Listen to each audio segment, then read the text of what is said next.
Mana sengeye yego kubwa stage ya The Ben iramutse ibonetse so nibitangaza nibyemera bigakoreka kubwawe Mana The Ben akamuha stage nuko yabyemereye hariya itangaza makuru ikabibona yego Mana uzamamaze The Ben kwisi yose ukari umunyamugisha yitwa Mugisha Benjamin Mana zabahaye umwana witwa Benovia ugazahindura amateka Benovia uzahindura The Ben n'umuryango we mu izina rya Yesu amen The Ben nimba Alexis Muyoboke atarafata telefone bahamagare Benovia nk'umwana uzajya kuri stage bwa mbere wabyumvise neza niba Alexis Muyoboke atarafata telefone bahamagare Benovia nka manager wa The Ben kandi baravuganye ntabwo avuganye na Muyoboke je bambwiye ko ngomba kwitegura baramubwiye wabyumvise kandi ndi kwitegura igitaramo cyane iminsi mike kwitegura ngigeze ku umuntu ngo papi umuntu papi buretse nzayibona amakuru mfite atari ivumbi nuko umuntu utwa Bruce Melody ashobora kutazahagaragara kubera ubwo afite Benovia kubera stage Benovia akora Bruce Melody ashobora kutahagaragara Nizera ko muri amahoro cyane tariki 26 kwa 12 mwaka 2025 harabura iminsi ibarirwa ku mitwe y'intoki kugira ngo muri BK Arena hashi yego habe igitaramo uhitwa Bruce Melody ngahakorera umwana agiye guhurira na se ku rubyiniro umwuzukuru akaba yarasabye stage yego iyi stage nibyo ni umwana n'umwuzukuru nako ni umwana nase musobanura umwana wari umwana ni Bruce Melody yego kubw'imyaka nibikorwa yego naho se ni The Ben kubwa experience n'igihamaze Benovia karame muri press conference yabaye bwa mbere mu mateka hari warogiye mu mbuga tikani jajabira niyo stage ya mbere nabonye umuntu asaba akanayipfukamira akayisengera bishatse kuvuga ikibiriye biri ikintu cya mbere bishatse kuvuga already ntekereza ko kuba wagenda ugasaba stage muri bura buryo twabonye ko abantu benshi zagiye zihindurira amateka witwa ya mpano hari tafari nini byamwongereyeho ikindi twaje gusanga ari rubyiniro buri muhanzi wese wabayeho nundi uzabaho abakeneye ko yakicara kuri yo stage so rero nk'umwapukamingi noneho kiri kubiza mutanavuga ngo n'umwapukamingi mu buryo bweruye kuba naba mbonye ari ya mahirwe mbese nukumbera umubyeyi bwa kabiri nkuko umubyeyi wanje yari yarambere umubyeyi before mbere ko yitaba Imana nyuma yaho usabiye stage The Ben akayemera atajijinganyije amakuru mfite ntago muri igera mwongera kuvugana yego abari muri management yaba Muyoboke Alex yego nawe ntago yakuvugishije yaba n'uwateguye iki gitaramo hari ikizere cyuko uyu munsi none muri practice wasanga uri kuvomera mu kiva iyi stage aho ukazajya hari bakakubwira baterekana tike winjiriye ikintu bambwiye no kwitegura neza kandi ibintu bisirimutse bimeze neza ntekereza ko kuri uyu mwanya wenda nk'igihamya cyuko nzakora stage uwitwa The Ben hari uburyo yamajije kuntumaho antuma ku bahungu barambwira ati kandi mutari kumwe nawe muri rihaso ntabwo turi kumwe muri rihaso ko ntabwo wigeze ujya muri rimwe ese mwari mwana hura amaso ku yandi mu buzima busanzwe bitari bya binyo kuvuga ngo mwahurira kuri stage gusuke tubisaba nta nubwo ndamusuhuza nta nubwo ndamusuhuza urakoze cyane wabyimize papi ubose umwana urabona batazamumbekera uyu mwuzukuru kandi uyu mwana ninjye wamuhejeje umugisha nabibabwira n'ibiri akamera nicyo nyirimo kumubaza kukuba ari wateguye igitaramo ataramuvugisha aravuga ati hari uburyo yantumye nk'abahungu nicyo kirimo kunsobanurira utumaho Patrick kugira ngo ibintu message bayageze nese Patrick ngo rubingora umuhanzi wanyu usigaye nk'ibimogi uwese The Ben asigara mu rumogi oya ibyo ne Patrick ubivuze ko nagavuze navuze ry'umuntu yavuze nase ari gitaramo uravuze ngo uwo muhanzi wanyu usigaye nk'ibimogi kandi abanzi barimo kuvugwa hano ni The Ben na Bruce Melody ndetse n'umwuzukuru Benovia ndi kunywa koka subwa mbere The Ben akavuga se ngeze hano subwa mbere The Ben yemerera abantu stage ariko bikanje batayikanagiye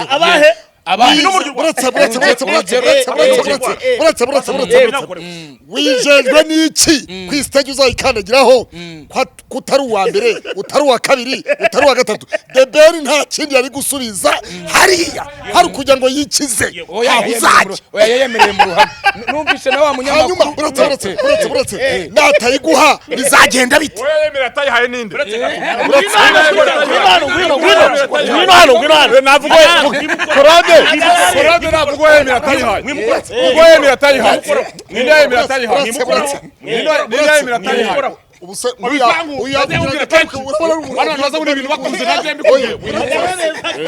ninde yemera atayihaye nange nari kubaza ninde yemera atayihaye banza uve nkubwire nukandagiye kuri stage ya The Ben hamwe na Gisa cy'inganzo hamwe na Gisa abagabo turi hano ni jewe ni Ndahiro Valesi na Kasuku yego Patrick se nagari umugabo oyunguse n'ururi nasubirwa n'umuntu banza wumvise banza kwirinza amazina y'abantu yayemereye ntayihe buretse kuba impamvu z'umutekano wabo kandi biremerwa muri ethics kandi banza urekese twirinze kubera hafata ku mavuta buretse twirinze kuvuga amazina y'abantu nkafata ku mavuta umuhanzi ufata kumavuta ariko se wabaye tewaje wasaze byari undi warwaye byari bakuze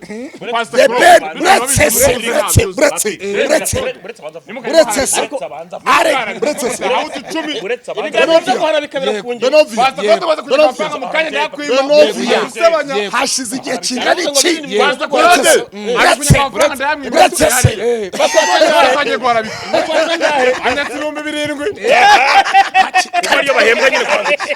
turi mu manama iyo bagiye kunywa amasosi mu majyaga niyo nyatse bitatu bahabwa bitatu kugira ngo bamamaze The Ben waje muri ibintu by'abahanzi yemeza uretse nkwereke n'ubona Berovi n'ubona The Ben Mugisha Benjamin aguhaye stage nzaza mfukame hano aho bivugiye wabyuvuze nzaza mfukame hano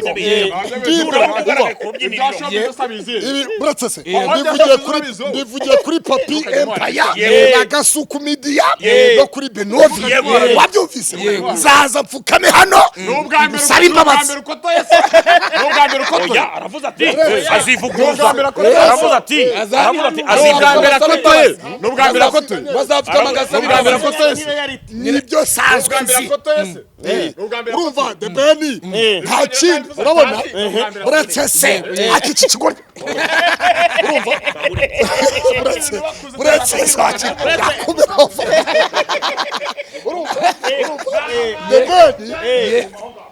The Ben nimba Alexis Muyoboke atarafata telefone ngo ahamagare Benovi nk'umwana uzajya kuri stage bwa mbere wabyumvise neza niba Alexis Muyoboke atarafata telefone ngo ahamagare Benovi nka manager wa The Ben kandi baravuganye ntabwo bavuganye na Muyoboke je bambwiye ko ngomba kwitegura baramubwiye wabyumvise kandi ngi kwitegura igitaramo cyane iminsi mike kwitegura ngigeze ku umuntu ngo papi buretse gato umuntu ngo baramubwiye ariko baramubwiniriro bikambereke be serious ntago uyu mwana bashaka kumwibira nje gutumira abantu banje oya ntabwo ari kubara je ko ngura impamvu kimwe ntabwo nemera ko kumurabika ko ngenzi ko stage nzayibona amakuru mfite atari ivumbi nuko umuntu utwa Bruce Melody ashobora kutazahagaragara kubera ubwo afite Benovi kubera stage Benovi akora Bruce Melody ashobora kutahagaragara aho kwemererwa na The Ben wabyumvise neza aho kwemererwa stage na The Ben iyaza ko ari Bruce Melody wayikwemereye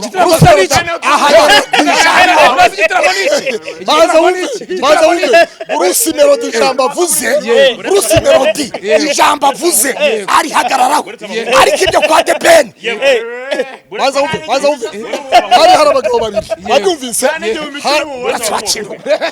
hari abagabo babiri umwe yaratuye ruguru y'umuhanda undi atuye munsi y'umuhanda umwe yitwaga Tegereza undi yitwaga Heba The Ben rero heba ariko rero bano bantu Pastor Gode ashobora kuba ashyigikiye The Ben, ashobora kuba ashyigikiye Bruce Melody. abana bantu bakuru baje mu bintu by'imyidagaduro bakuze bagenda batwica showbiz. Yego. showbiz hari uwo bayiraza hari nyirayigira ariko abantu bagomba kuyikora. no as long as ufite IQ yawe urumva utayigira se ari cyangombwa cy'ubu mubaze ndimo rimwe ya The Ben. Ariko papi umuntu yakubwiye ngo ntabwo gategetswe no kwimenyerega ntabwo gategetswe kwimenya uretse mu bw'ikiro kimwe papi reka ngwire ikintu kimwe oya ashobora gukora analyze banza wubese oya uretse no uretse ko umuntu atazi n'indirimbo yarimo aramwanalizaho. papi ariko se papi nta ndirimbo nimwe ya The Ben ko kuze indirimbo ya The Ben nayizi ntabwo ari mwese oya nabagiye kumwamamaza yabagiye kwamamaza The Ben umva ngo yabagiye kwamamaza The Ben ngavuze indirimbo ngo vuga bagwe senka bivuga bagwe senka none se uriya habwa 7 kugira ngo avuge neza The Ben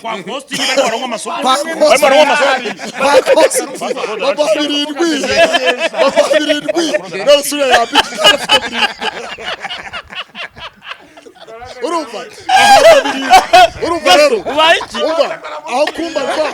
aho kumva indirimbo ya The Ben wamaze Bruce Melody ya Bruce Melody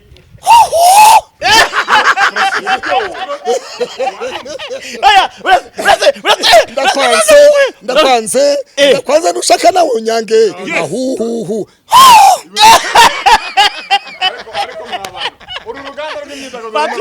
kwarahanga umwije ukuri wesazi ya The Ben yakubwira album ibi bintu ntabwo wabiza buhubagurika urakoze cyane ibi bintu nikamabwiza ukuri ibi bintu maze kubona ko utabiza buhubagurika tubaze witwa Benovio noneho ni gute imyiteguro kampani yo guhabika mwazanye ni gute witeguye imyiteguro ntago birakunda ne umva papi bitewe nanjye n'uburyo mba nzi abavandimwe ukuntu bige ariko ndagenda mbigorora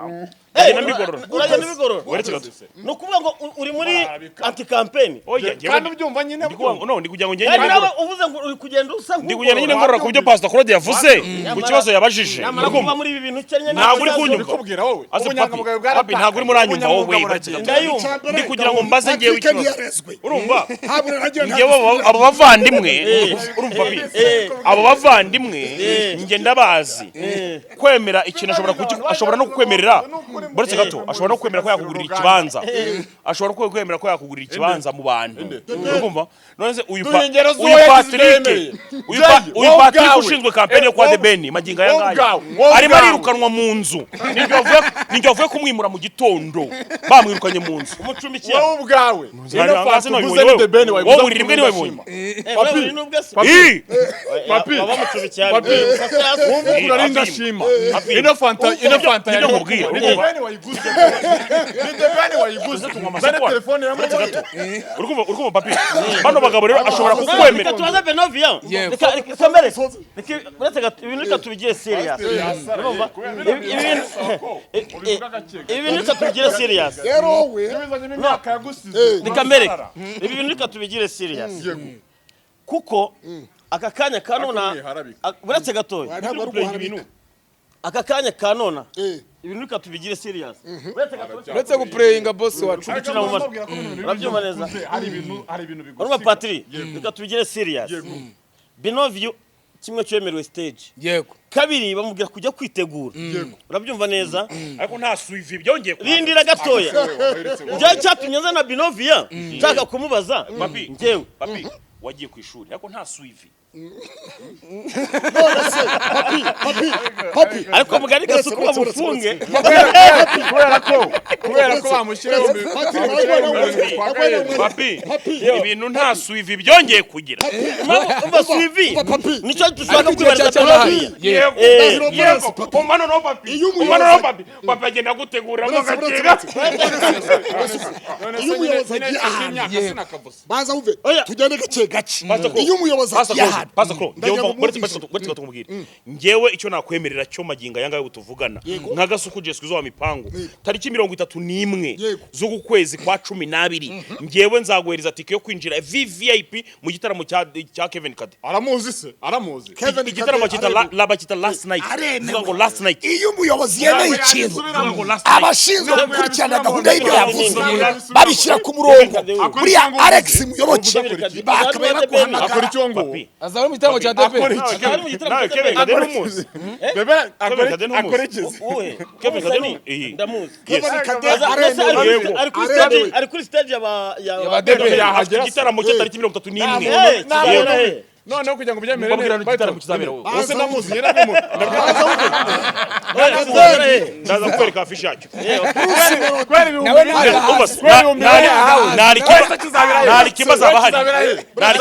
nari kibaza bahari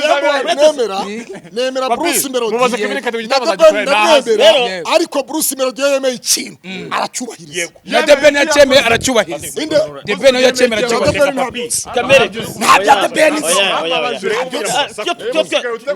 tujya twemera ibintu by'umuntu reka mbabwire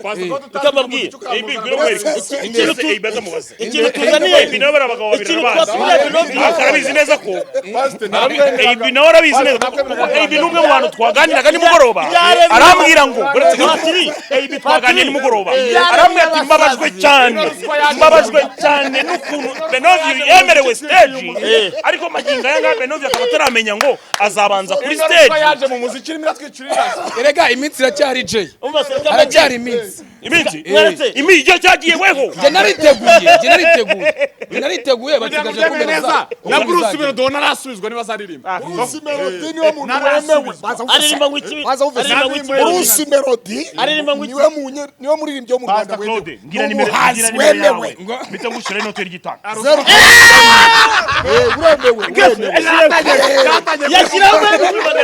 nyuma y'arabika niwe Pastor Claude 150 ndamushyiraho 300 sinabyimana yakande rose papi umusaba nongera kundeganya niba baje kumukanda se gusebanya sabirangije ndi kuvuga ko maravuga kuri yamuhenye amaze gusebanya bamuhembe baza wumve sumaze gusebanya sabaguhembe Bruce Melody z'abantu yaremeye ariko The Ben sindababona we ntabwo yaremeye mu abadamu nawe yahaye abadamu Bruce Melody yamuhinduriye amateka hari n'undi mukobwa yahinduye amateka umwete indaso wari uhari se wari uhari wa kintu Bruce Melody aremewe ngo bari muri campaign yo gusebanya Bruce Melody aremewe ari ndirimbo cya DP ivuga ngo nibisaba kwica ngo ubone ifunguro bitewe n'inzara Patrick aba yifitiye iyo ndirimbo ari indirimbo murumuna we yaririmbye urumva ntabwo bisaguhemuka ngo ubone ari indirimbo murumuna we yaririmbye Green P indirimbo bayita urumva ariko banze Claude umushyiraho 150 wemeye ikibazo nawe amaze guhara bikaba muhembe warahinduka The Ben nawe nakizera umufite mukanya Claude yandirimbo The Ben yiganye bayita ngo indirimbo yagize mukanya Claude nawe araguhara ko mwambuye mwavuze gusebanya yandirimbo nagwizi kuri Green P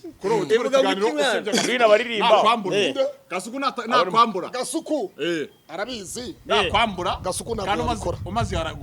ntabwo ntaharabika none se twebwe tuvuga ibyo tuzi ariko ikiraho ngaho abantu bazaze kukigira ndabizi ko bazaba hari kuro ndabizi neza ko kuyambere z'ukwa mbere abantu bagomba kuzaza kandi igihe muzabanza ku rubyiniro yego icyo nakubwira cyo ni kimwe nubona ugeze kuri stage ya The Ben uzavuge ko Imana ikinguye imiryango ku isi yose wabyumvishe ongera wiyabura wabyumvishe ibyo bintu avuze ngo iki aravuga nujya kuri stage yego umugisha wawe wose urawufungutse uramutse ugiyeyo wabyumvishe Jay wabyumvishe yavuze ngo uramutse ugiyeyo yego nubona yego ukaje kuri stage ya tepeni yego uzamenye ko Imana ikiguye imiryango ku isi yose Mana sengeye yego ku bwa stage ya tepeni iramutse ibonetse so nibitangaza nibyemera bigakoreka ku bwawe Mana tepeni akamuha stage nuko yabyemereye hariya itangazamakuru rikabibona Mana uzamamaze tepeni ku isi yose ukari umunyamugisha yitwa Mugisha Benjamin Mana zabahaye umwana witwa Benovia ugazahindura amateka ya Benovia uzahindura tepeni n'umuryango we mu izina rya Yesu amen wabaswe n'ibiyobyabwenge nawe afata amata ngo yavange nawe nasaca inganzo nawe ibyo tuzabimenya ikindi gihe ntabwo tubizi kugira ngo tumenye niba nawe mwambike wabaye umugaragu twigene hari ikindi nyuma y'asange nta kindi uramutse ubonye stage koko amateka ngazaba ahindutse ariko baramutse bakubeshye Benovio ukabona stage ntayo ubonye ko nkuzi kwa Mudomo uzaregeza oyange nago rega kiretse umwanya ubwo ubaye mucye cyangwa igitaramo kigapfa kiretse umwanya ubaye mucye cyangwa igitaramo ariko nkubaza nimba Benovio yatangiye yararetse kugenda na moto ku rwego rwo kagiye kujya kuri stage ikomeye akagenda n'imodoka n'ubwo igeze ahaterera basunika nabyiboneye basunika ndarira nayibonye basunika Beno reka uzahirwe asante sana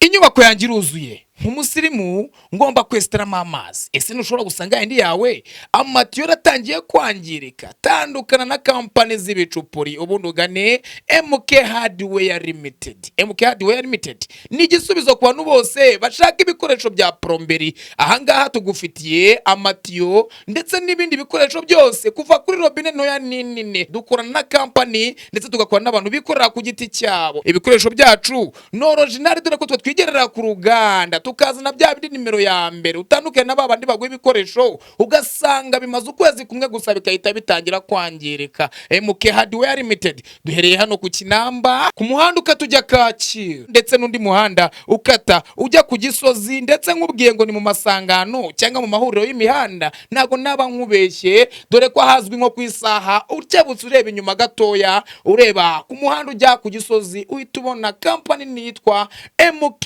Hardware Limited. Nimero yacu ni 0788 4357 karindwi nanone 23. Mwihariko wacu nuko nuguze byinshi tumutwaza Mr. Kari Hardware Limited igisubizo kwa plomberi bose muri rusange.